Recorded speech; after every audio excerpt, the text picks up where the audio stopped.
Bonjour à tous et à toutes. Je suis Kadour Adjara, malienne de nationalité. Au début, quand je suis venue en Algérie, c'était pour les études. Euh, Ça fait maintenant longtemps que je suis là, j'ai terminé les études justement. J'ai commencé mes études à Annaba, puis j'ai fait le transfert sur Alger. Actuellement, je suis sur Alger, j'ai terminé les études et je suis dans le domaine de l'artisanat, tout ce qui est l'art africain, et tout ce qui est la promotion de l'Afrique dans les, dans les styles vestimentaires et même la cosmétique. Et dans cette lignée, je suis la propriétaire de la boutique Coin Afro by Adjaras, qui est justement la boutique qui fait la promotion des articles africains, comme je l'ai cité. Ça va du textile à la cosmétique, à base des produits naturels. Par rapport aux clients, on va dire que ça a varié avec le temps. Vous savez, l'entrepreneuriat, il faut commencer, il faut mettre les pieds dans l'eau pour voir d'où ça nous amène. Au début, j'avais visé un type de client, mais avec le temps, ça a varié. Soit c'était des clients algériens, après c'était mes compatriotes, mais actuellement, ça pèse un petit peu, on va dire c'est entre les deux, et ça dépend aussi des produits. Les Algériens, par exemple, il y a un tissu qui est très populaire en Afrique, qui s'appelle le wax. Quand on confond souvent avec les tissus traditionnels africains, on pense que c'est africain, alors que c'est juste un tissu populaire qui a bousculé les tissus traditionnels, qui n'est autre que le wax. De ce fait, euh, quant à mes clients algériens, ils sont beaucoup penchés sur ce tissu-là, qu'ils utilisent beaucoup. Quand on prend la cosmétique aussi, tout ce qui est à base de beurre de karité ou bien le miel du Mali et tout, ils sont penchés sur ça. Quand on prend, je dirais, mes clients subsahariens, et ils sont plus dans le domaine de... bon, ils sont dans le choix de mes articles qui concernent les produits qui, qui est là pour favoriser la pousse des cheveux et des barbes. Donc, mes clients, ça peut être des hommes et des femmes, ça dépend du type de produit et tout ça. Dans le cadre de la promotion toujours de l'Afrique, la boutique a une branche événementielle qui s'occupe de tout ce qui est décoration, mais toujours du style africain. Ça se fait à base de tissus, ça se fait avec les accessoires qu'on utilise quotidiennement au Mali. Je pense là à des koufans, à des tissus d'Alifini ou bien à du bogolan. Donc la décoration, ça va dans ce sens-là. Il m'est arrivé aussi de promouvoir l'Afrique ou bien de promouvoir le Made in Mali à travers les expositions qui s'organisent un petit peu partout en Algérie. J'ai exposé à Oued Souf, à Oran. Et Alger, on en fait beaucoup au niveau de la SAFEX. Ça dépend des événements. Il y a différents foires, il y a différentes expositions. Souvent, c'est avec la collaboration d'autres artisans ou bien selon l'organisateur, le type d'organisateur d'événement. Donc, la promotion, ça va dans ce sens-là. Donc, les objets exposés, c'est toujours ce que j'ai déjà cité. Tout ce qui est textile, wax, des vêtements cousus, des vêtements non cousus, les accessoires. La déco, ça dépend de l'événement. Souvent, il y a des ambassades ou bien on va dire des gens qui aiment l'Afrique et qui veulent se sentir africains. Ça peut être des Algériens. Donc, du coup, ça dépend de qui nous appelle et du type d'événement aussi. L'arrivée à Africa FM, c'était dû à, à mon coach, Mustapha, que je salue depuis le Tchad. Il est aussi maintenant le correspondant d'Africa FM. Avec lui, on a fait beaucoup de choses ensemble à l'événement. Donc, c'est lui qui m'a parlé un petit peu de la chaîne. Il m'a dit qu'il y a une chaîne africaine qui est là, qui fait la promotion de l'Afrique et tout. Et il m'a dit, tes connaissances, je sais que ça va t'intéresser. Et à partir de là, je suis venue à la radio, j'ai rencontré le directeur, M. Saïm, avec d'autres personnels de la radio.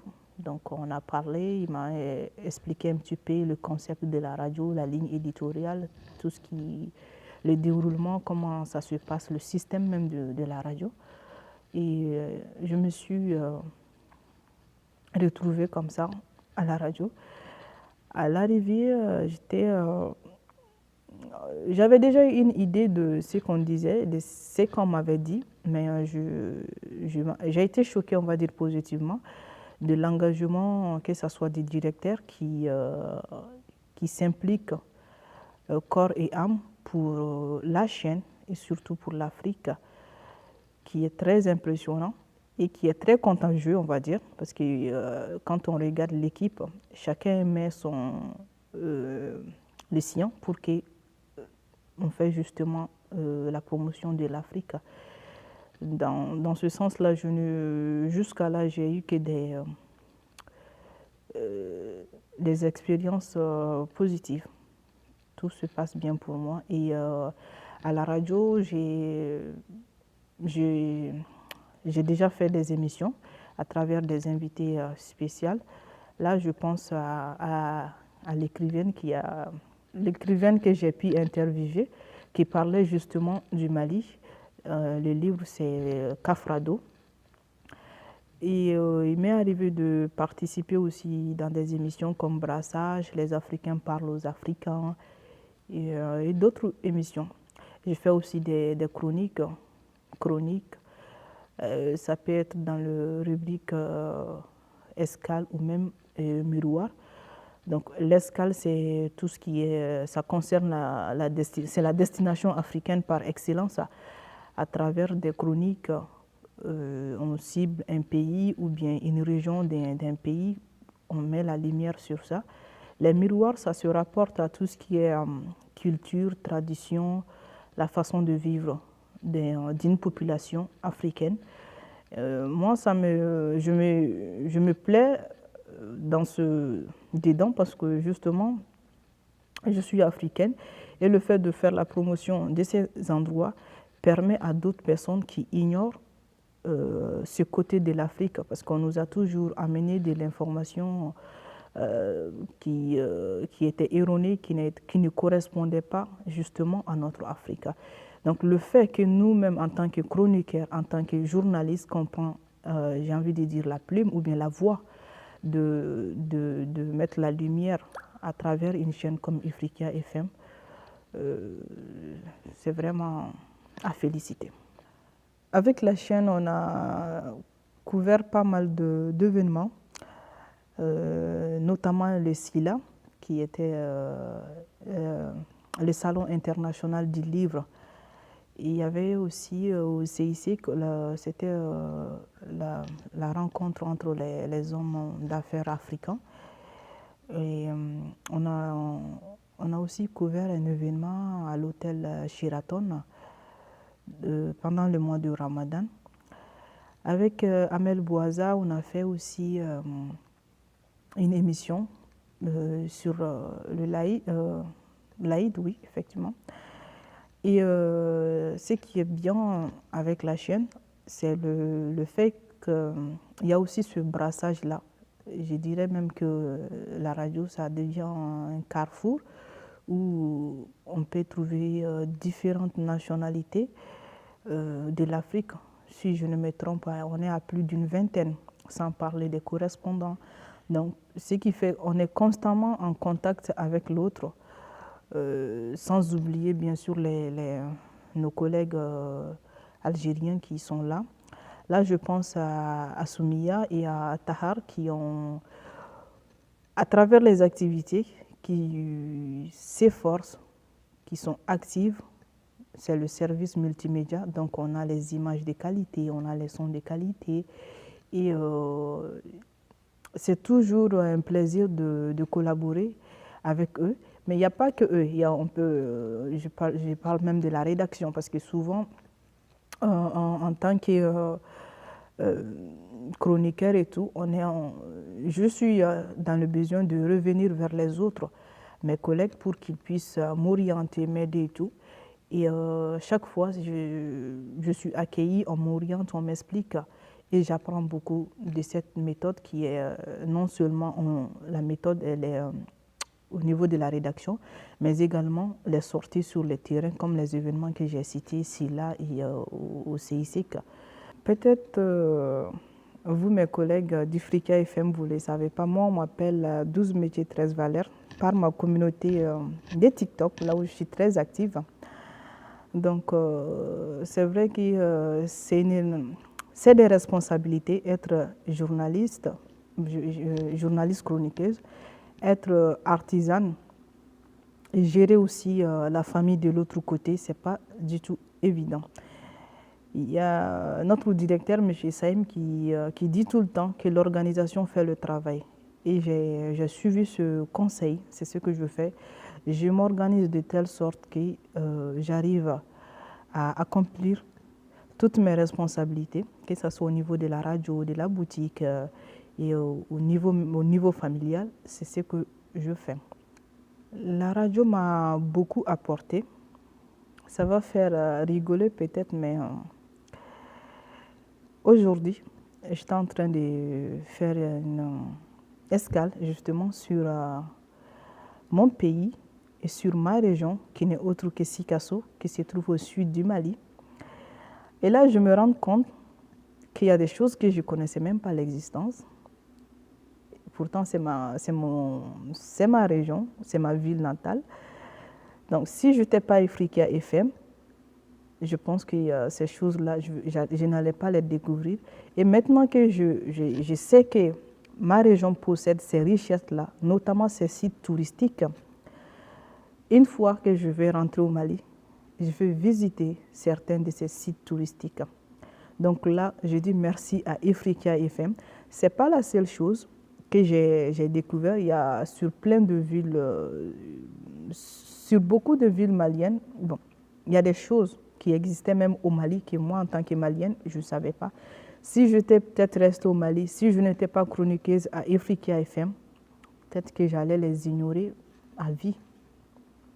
Donc, non seulement Ifrica FM me permet de communiquer avec ma communauté, ça me permet de communiquer avec l'autre qui peut être étranger, algérien, burkinabé, sénégalais, malien, congolais, tout ce que vous voulez, j'ai envie de dire tous les ressortissants d'Afrique. Non, ça permet aussi ça permet d'améliorer aussi mes propres compétences, notamment celles de la communication, et de me développer aussi personnellement. Je n'ai pas assisté au lancement de la radio, mais je suis juste venue après. Je pense que ça, c'est une chance. Durant toute l'année, j'ai vu l'évolution de la chaîne et l'effort de tout un chacun, que ce soit les correspondants, que ce soit mes collègues algériens ou même les autres nationalités.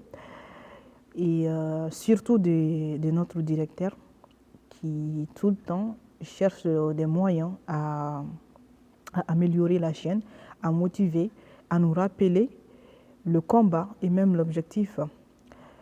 Donc, sur ce, je souhaite que la radio évolue et que d'ici 5 ans, on ne va plus parler d'une radio, on va parler d'une télévision, Ifrica FM.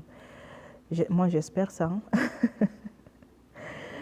Donc, à l'occasion du premier anniversaire de la radio, je souhaite joyeux anniversaire à tout le monde, parce que quand on parle d'une radio, quand on parle d'une institution, c'est les personnes qui sont à l'intérieur qui font cette institution.